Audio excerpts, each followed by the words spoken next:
Assalamualaikum warahmatullahi wabarakatuh. Sahabat-sahabat sekalian, gimana kabarnya? Semoga kita semua sehat selalu dan selalu dalam lindungan Allah. Kembali lagi bersama kami dengan Santri Bagu Official. Pada kesempatan kali ini, kami kembali menyajikan kisah inspiratif mengenai tokoh berpengaruh di Pulau Lombok.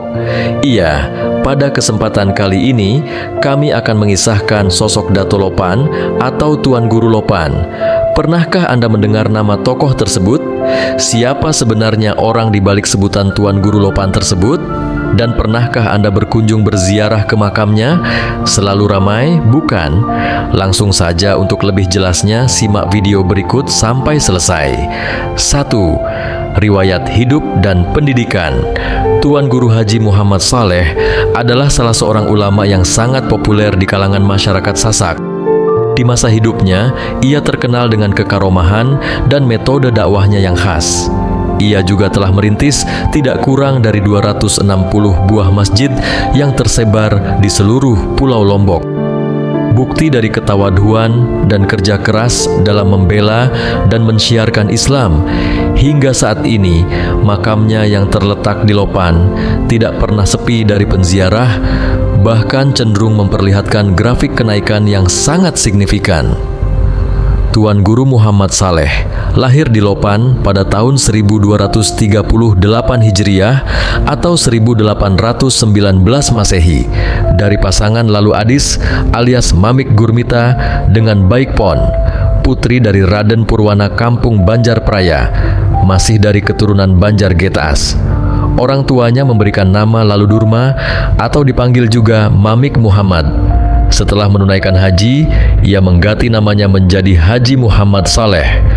Dan karena kedalaman ilmu dan kewaraan yang tinggi, masyarakat kemudian memanggil dengan nama Tuan Guru Haji Lalu Muhammad Saleh atau populer dengan nama Tuan Guru Lopan. Penyebutan Lopan karena ia tinggal di Dusun Lopan. Lalu Adis alias Mamik Gurmita, ayah dari Tuan Guru Muhammad Saleh, merupakan seorang pejuang melawan kesemenaan kerajaan Karangasem Bali yang ingin menguasai Lombok. Ia pindah ke Lopan bersama pasukannya mengawal dan menjaga daerah perbatasan dari intervensi Karangasem Bali yang berkobar Perang Praya atau dikenal dengan Congah Praya. Dalam Babat Praya, disebutkan bahwa perlawanan dimulai pada malam Jumat 2 Muharram 1309 Hijriah atau tanggal 8 Agustus tahun 1991. Pasukan Praya bergerak ke medan pertempuran di bawah pimpinan Guru Bangkol. Guru Bangkol alias Mamik Ismail melakukan congah disebabkan oleh ketersinggungan umat Islam terhadap pembunuhan umat Islam yang baru pulang dari Makkah untuk melaksanakan ibadah haji, dan terjadinya perjudian yang dilakukan oleh Hindu Bali di sekitar Praya dan perusakan fasilitas ibadah umat Islam sehingga membuat tersinggung para tokoh Islam di Praya.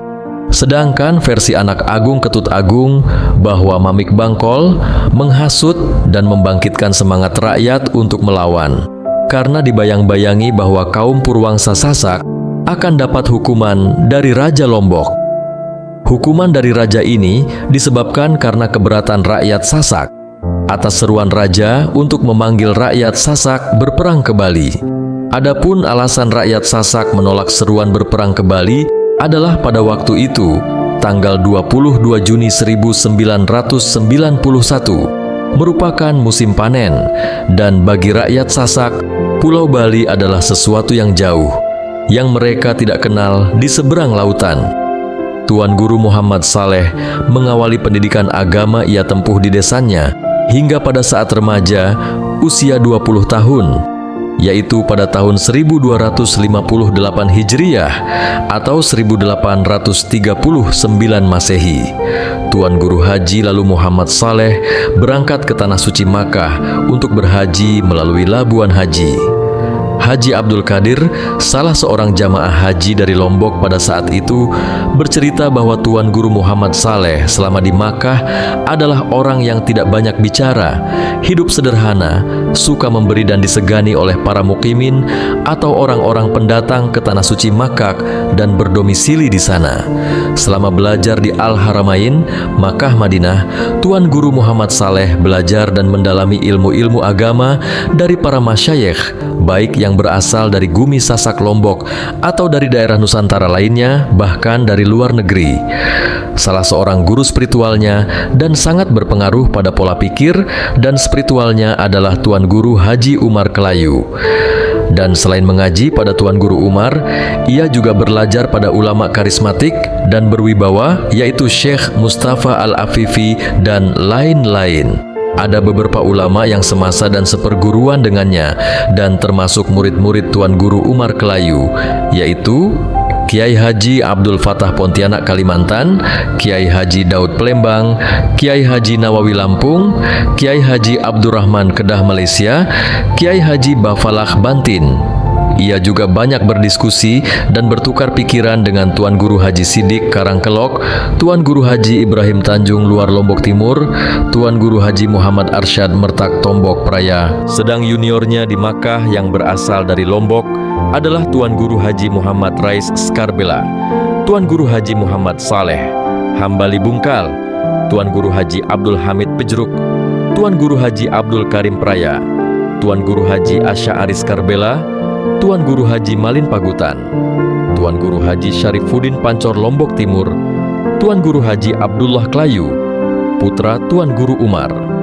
Tuan Guru Muhammad Saleh menetap dan belajar di Makkah Al-Mukarramah selama 8 tahun, yaitu dari tahun 1839 hingga 1847 Masehi. Sekembalinya dari Al-Haramain, Tuan Guru Muhammad Saleh menghidmatkan ilmu untuk umat berdakwah hingga meninggal dunia dalam usia 123 tahun, tepatnya pada tahun 1942 Masehi. Aktivitas dakwah kedua, Tuan Guru Haji Muhammad Saleh kembali ke pangkuan Ibu Pertiwi Nusantara untuk menyampaikan ilmu yang telah ia peroleh.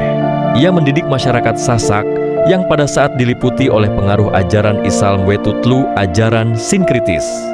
Dalam menjalankan aktivitas pendidikan dan dakwahnya, ia mengutamakan penggunaan pendekatan dakwah bilhal, yaitu dakwah yang berbasis pada kearifan lokal. Dan di setiap keadaan, Tuan Guru Muhammad Saleh selalu mengajak para murid setianya agar tidak lalai dari mengingat Allah.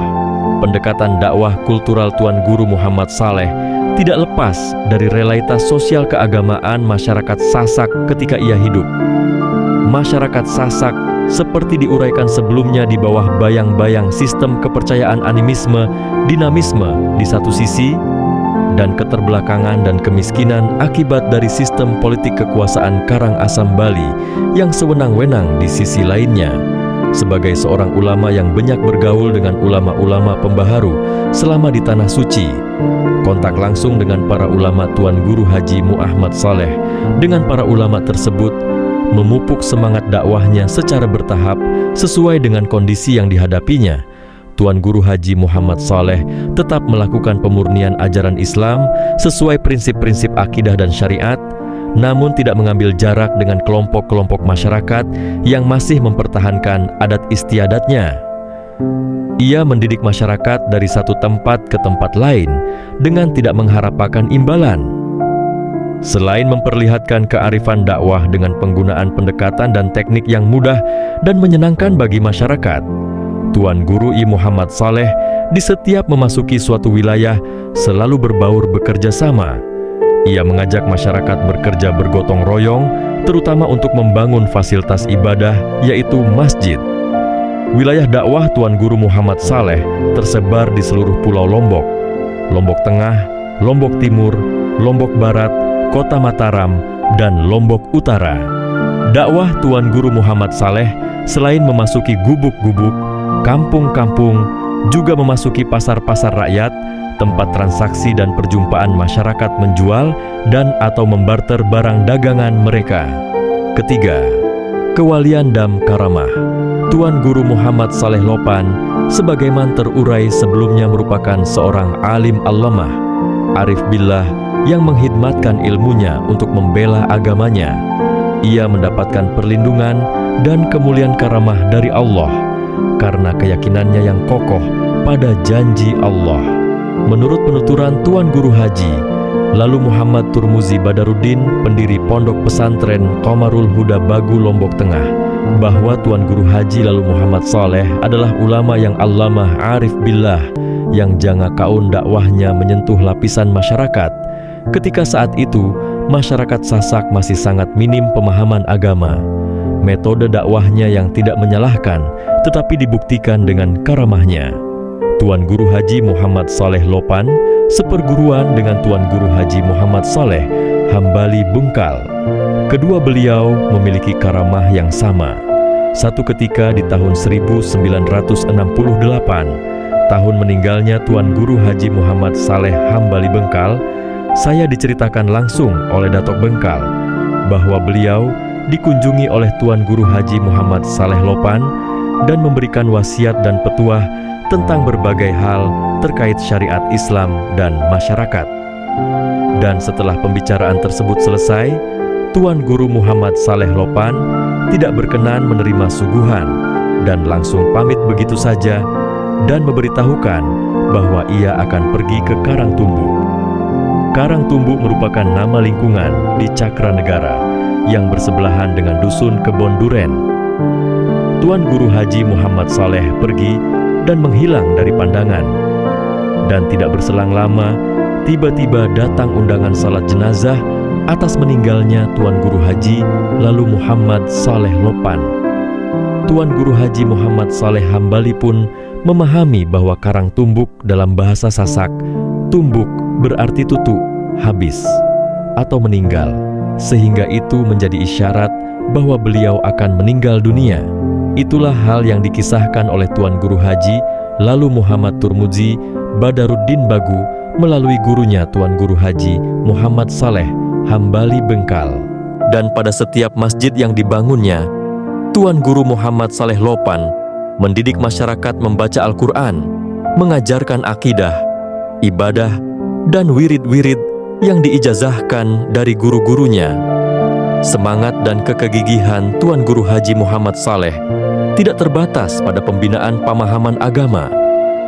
Ia telah bertindak sebagai motivator penggerak pembebasan masyarakat dari kemiskinan akibat imperialisme Raja Karangasem Bali yang telah berabad-abad menguasai Lombok. Tuan Guru Haji Muhammad Saleh membangun embung, bendungan untuk menampung air pada musim kering.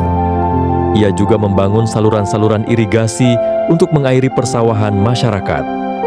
Selain itu, ia juga melakukan penghijauan-penghijauan, membangun jalan dan jembatan. Model dakwah yang mengintegrasikan ajaran-ajaran normatif Islam dengan realitas kebutuhan real umat. Ketika itulah, Tuan Guru Haji Muhammad Saleh menjadi ulama yang berwibawa dan karismatik.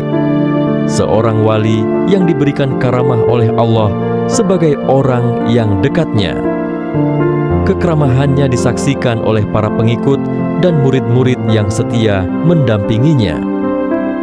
Dan di antara bukti kekeramatan dan kewalian Tuan Guru Haji Muhammad Saleh Lopan, selain bangunan pondok pesantren yang berdiri megah di Ketak Lopan, juga komplek pemakaman yang terletak di atas perbukitan di Lopan, dekat dengan lokasi pondok pesantren Al-Salehiyah, Lopan Kopang, Lombok Tengah.